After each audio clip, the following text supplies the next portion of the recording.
Hello, I'm Riley, and this is the Diegetic Advancement Podcast. Okay, so I just wanted to record a midweek episode because I've been recently inspired by the alternative initiative system originally described in Eldritch Wizardry.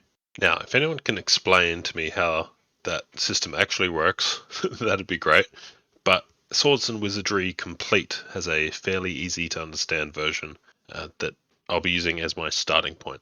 Now, I don't believe this system is that of AD&D, but it might be one of the options Gary presents. I'm not 100% sure. If it is, please let me know the section which details that so I can read up on it. So how does this system actually work? A combat round is split into 10 segments. Each player rolls initiative by rolling a d10, only once at the start of combat, which determines the first segment which the characters can act. Subsequent actions then take place a number of segments after that based on the character's speed. How is speed determined? Characters have a base speed of 6 segments, so with no modifiers they would act 6 segments after their first action. For example, if they rolled a 4 on their initial roll, they'd act again on segment 10, or if they rolled a 6, they'd act again on segment 12. Technically the start of a new round. But things like the armor they're wearing, if they're casting a spell, if they're injured or heavily encumbered, or have a modifier to their dexterity, will modify their speed. Casting a high level spell is slower than a lower level one. Heavy armor slows you down, and a particularly quick character might be able to act twice each round consistently. Additionally, there is a suggestion that fighters might improve their speed as they level, which I think is pretty cool. So, generally, I like side-based phased initiative. But if I wanted to run a game with a much higher level of detail in combat, then this sounds like a cool system. I'm not too sure of the numbers as presented in Swords and Wizardry. Wearing plate gives you a +6 penalty, which doubles your speed effectively and makes you act less than once a round. And it's the same penalty as casting a 7th level spell. I'm not sure that feels right to me. But I've played around with the numbers a little, which is what I'll present now. I'm using the white box fantastic medieval adventure game rules as my baseline. So we've got heavy weapons dealing a d6 +1, medium a d6, light a d6 -1, and I'm using ascending armor class as presented in that system as well. So firstly, I'm going to keep the combat supremacy of heavy weapons and heavy armor. They're currently the best choice. I want that to kind of stay the same. Wearing lighter equipment already has its advantages, movement speed and being able to carry more other stuff. So I certainly don't want them to be equal choices in combat. However, most of the time it is a no-brainer to wear a plate and a shield. So I'd like to make it a bit more viable to use lighter equipment. And a +1 set of chain, could actually be a good alternative to standard plate in this system as well. I've kept the base speed of 6 for now, and the round time of 10 segments, though I'm not sure how much that affects. I think the intention is that you're still checking things like morale at the end of the round, but I've reduced the penalties of armor and added a modifier for the type of weapon. So far, these are the modifiers that I have. Again, base speed 6, heavy armor is a +3 to speed, medium armor a +2, light armor a +1, unarmored has no modifier, a shield is +1, a heavy weapon is +1, sort of emulating a slow property, medium weapons have no modifier, light weapons are -1, a high dex a -1, medium dex no modifier, and a low dex a +1. So what does this actually change? Well, I've calculated the stats for each combination of speed, armor, and weapon, and I feel a little bit dirty, but I've calculated each combination's DPS, or damage per segment. Now, obviously, wearing no armor will have you acting more often, and so your DPS will be higher. And the more armor you wear, the lower your DPS. This is the obvious outcome of this system. For example, a fighter wearing heavy armor and wielding a heavy weapon has a speed of 10 and would deal 0.45 damage per segment, assuming they always hit, versus a fighter wearing no armor with the heavy weapon dealing 0.64 damage per segment, again, assuming they always hit. However, what I want to make sure is maintained is that someone wearing plate is still harder to kill than someone without armor.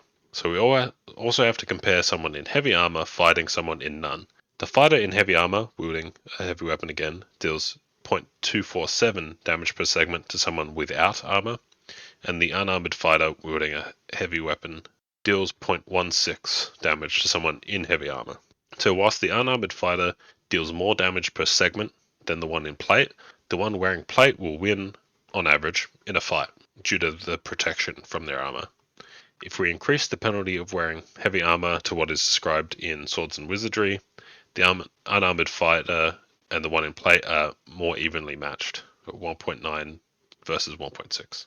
And so if you had two fighters, one unarmored and one armored, in the same party, the unarmored fighter would kill enemies quicker than the armored fighter, but he would also die quicker than the one in armor. So there is some risk reward. Now, we also need to work out what you can actually do on your turn. In Swords and Wizardry, you can do what you'd expect to do normally in a turn. So move an attack, cast a spell, etc. I'm tempted to allow just a single action, however. So moving would be your entire turn. I'd also allow for a charge action to move a reduced amount and attack, which is the system that I'll demo later. We'll need to give a significant penalty to any spellcasting then, to emulate not being able to move and cast, effectively taking twice as long as a regular turn. And it also brings over being able to shoot missiles twice when not moving. We would also not modify combat movements based on encumbrance, as this is now handled by being able to act more often. So we can just give everyone a base 40-foot movement. Okay, lastly, I've got some missing modifiers, apart from spellcasting, which I'm ignoring for now. And since I basically halved the penalties for armor, as described in Swords and Wizardry, I'm just going to do the same thing for what I haven't modeled yet. Encumbrance and hit points. So it'd be a +3 speed penalty when you're at that last band of encumbrance, the 30-foot exploration rate. You'll have a +2 penalty for being at half hit points and a +3 for being at 1/4. Of course, I could change the penalties for wearing armor to instead be purely based on your movement category, but I'll leave it as is for now.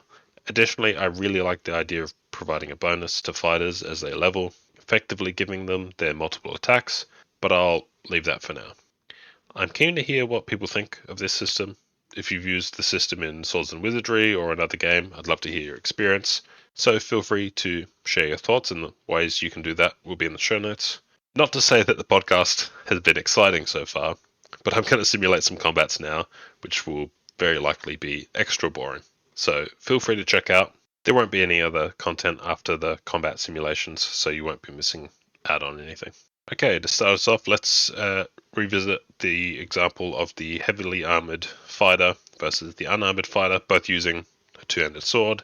They'll each have average dexterity, so there's no modifier there, and I'll set them to level 2, so we've got 2 hit dice, giving them an average of 7 hit points and a +1 to hit. So our armored fighter needs a 9 to hit the AC 10 of our unarmored fighter, who would need a 15 to hit our AC 16 fighter, and they'll each do a d6 +1 damage. Okay, so rolling d10s to set the initial initiative. The armored fighter rolls a 5, and the unarmored fighter rolls a 6. So we've got the armored fighter going first. I'm going to hand wave movement for this combat, so they're just going to start already in the melee.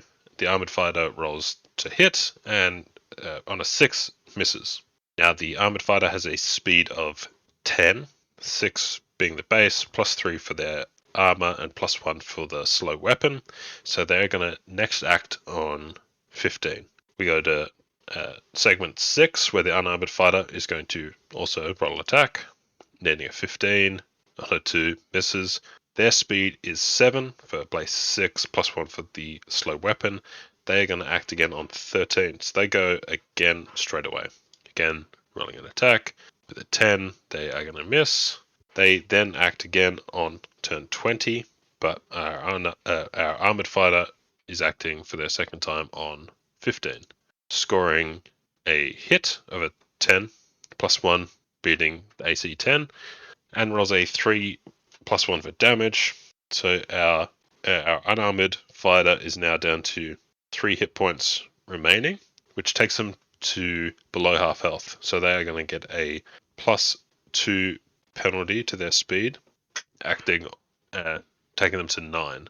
Now, for simplicity's sake, I won't modify their next place in the initiative. That'll just take place after that. Again, a speed of 10 for our armored. We'll have them act next time on 25. Our unarmored fighter acts on 20, rolling again to try and hit. And, of course, missing. Now, if they're at full health, they would act again on 27, but they now are at speed 9, so they're going to act again on 29, which again is after our armored fighter anyway, who's acting on 25, who will roll again, missing narrowly. Again, speed 10, 35, unarmored fighter up next, rolling to hit, missing. Again, will now act on 38, 35, armored first, again rolling to hit, and that one, again, will now act on 45. And next up to 38, unarmored versus heavy, finally scoring a hit, but only doing 2 damage. So they are down to 5, which is still above half health, so no speed penalty there. Now they're going to act on 47, armored up next at 45, getting rolling, scoring a hit and killing. So maybe a little bit unlucky there for the unarmored fighter in terms of their chances of hitting. Of course, them being hit was about right. But that should be roughly how most fights turn out, even with the increased speed of not wearing armor. That took about 3 minutes. Of course, quite simple, just 2 combatants and no players to deal with. So that's obviously going to slow down in play. Next, I want to crank out a battle between a couple of armored fighters and a large group of goblins. So let's use our armored fighter, again level 2. We'll just triple him, so there'll be 3 of those, and they can verse 2d6 goblins, unfortunately scoring an 11. Now the stats for our fighters are going to be the same: AC 16, d6 plus 1, and 7 hit points each. Our goblins, however, are going to be in leather armor, which is a +1 speed. They're just going to be using spears and swords, so medium weapons, no modifier, but I'll give them a dexterity modifier. So their speed will be 6 versus the fighter's 10. White box also says that dexterity can be used to modify armor class. I don't know what that means, but I am going to interpret it as it does modify AC, and so they will be at AC 13 instead of the base 12 for leather. So rolling all this out and narrating it is going to bog me down a bit, so I'm just going to roll that off mic and come back and give a recap. Okay, so I've split the goblin into 3 groups of 4, the last being just a group of 3 to give us our 11, just so I'm not managing 11 individual monster initiatives. That's kind of what Swords and Wizardry recommends, just running monsters on segment 10 so that you're not tracking all the individual initiatives. But I think grouping them up into a few will add some dynamism. Again, I'm ignoring movement here. We can assume that they're clashing. And our initiative is turn 3, fighter.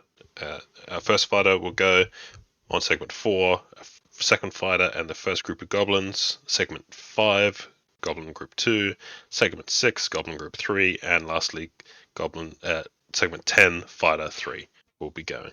So first up, the first fighter swings at a goblin and scores a hit, not enough to kill it though. Turn 4, the second fighter goes into a group of goblins and kills one of them. The 4 goblins from the first group will attack fighter 1, scoring 2 hits and killing him. Not a great start, but it will make initiative easier. Now, that goblin group 1 is going to act again on turn 10, so I'll shift them over, and the fighter 2 will act again on turn 14. Now over to the second group of goblins. They'll attack the second fighter. 1 scores a hit and rolls a 6, so that fighter is now very badly injured with a single hit point remaining, and will give a +3 speed penalty on their next action. And then Goblin Group 3, which just has 3 instead of the 4, will attack Fighter 3, all missing. Now I'm realizing that fighters in White Box get multiple attacks against 1 hit dice creatures. So going back in time, just a moment, we actually get 2 more Goblin kills. So there's the first injured one from Group 1 is now dead, and a second from Group 2 is now dead. And doing initiative for Group 2 and Group 3. they're both acting 6 turns after, so 5 and 6 were their original scores, so they're moving to 11 and 12. Now, all the way to segment 10, we've got Fighter 3 going, and he's going to make 2 attacks against Goblin Group 3, scoring 1 hit and a miss, and scoring a kill as well. And Goblin Group 1 is now acting again, so getting 2 turns in the first round. They have suffered 1 loss, so now they are just down to 2 goblins, and they will score a single hit. So they rushed over to Fighter 3, dealing just 2 damage. So Fighter 3 is now on 5 hit points remaining, still up with no speed penalty. And let's calculate the next initiative. So Fighter 3 has a speed of 10, so they will go on turn 20. And Goblin 1 with a speed of 6 will go on 16. Now we're back to the top of the round at segment 11, or we could just reset that to 1. Goblin Group 2 is now going again against Fighter 2, who has just a single hit point remaining. Group 2 just has 2 goblins though, so 2 attacks. Both miss, thankfully. They are then going to act on 17. Group 2. Group 3 then goes against Fighter 3. They are down to 2, originally 3, having suffered 1 loss, scoring 1 hit and 3 damage. So now the third fighter is down to 2 hit points and will suffer a +2 speed penalty for being below half. Now Goblin 3 will act on 18 next, but first up we have Fighter 2 on 14, 2 attacks against Group 2, scoring a single hit and a kill. Now Fighter 2 is actually below a quarter of their hit points, so they have a +3 speed penalty, giving them a total speed of 13, so they'll act again on 27. And I'll say it's fairly easy. What I've done is I've laid out sort of a table of 1, 2, 3, 4, 5, 6, 7, 8, 9, 10, going left to right, and then less than space underneath the right, which group or character is acting on each of those segments. And then below that, I can just repeat that 1 through 10 again. And so as they move down, they go from 1 through 10 to 11 through 20. And so I can kind of just shift them down and left or right, depending on their speed. And now we're likely to have a devastating series of events where on 16, 17, 18, we've got Goblin Group 1, 2, and 3 acting. So Group 1 has 3 goblins against Fighter 3. All 3 thankfully miss, and they will again act on 22. Goblin 2 has a single goblin remaining against Fighter 2, who also thankfully misses. And Group 3 against Fighter 3 has 2 remaining goblins and scores a hit, and rolling enough to kill the fighter. Now, this is bad because those 3 goblins, groups of goblins have gone, 16, 17, 18. Their speed is still 6. The Fighter 2, the only remaining one, is at speed 13. So now you can see that goblins are going to act twice for each action that the fighter is going to take. And so they're all going to act again on 22, 23, 24, whereas Fighter 2 is going to act on 27. So let's see if the fighter with 1 hit point can survive against 6 attacks, and it does not. With 3 hits out of the 6. Not great luck there. And that ends the combat. Now that was an overwhelming force of goblins. 11 versus 3 fighters. Not great odds for the fighters, especially as the goblins were able to take 1, 2, 3, 4 actions in just 3 turns, and they would have got a 5th action on that 3rd turn, versus the fighters only getting 1 action each turn, or sometimes worse once they were injured and got above 10 speed. Okay, that's all the demos for today. If you've made it this far, thank you for listening. Really keen to hear people's feedback on this, especially if you've got experience or know how it actually works in Eldritch Wizardry. That's all for now. We'll have a regular episode coming out later in the week. Talk to you later. I'd love to hear your feedback. You can reach me via Spotify, SpeakPipe, Discord, or email. Details, along with everything I've talked about today, are in the show notes. Thank you so much for listening. Bye for now.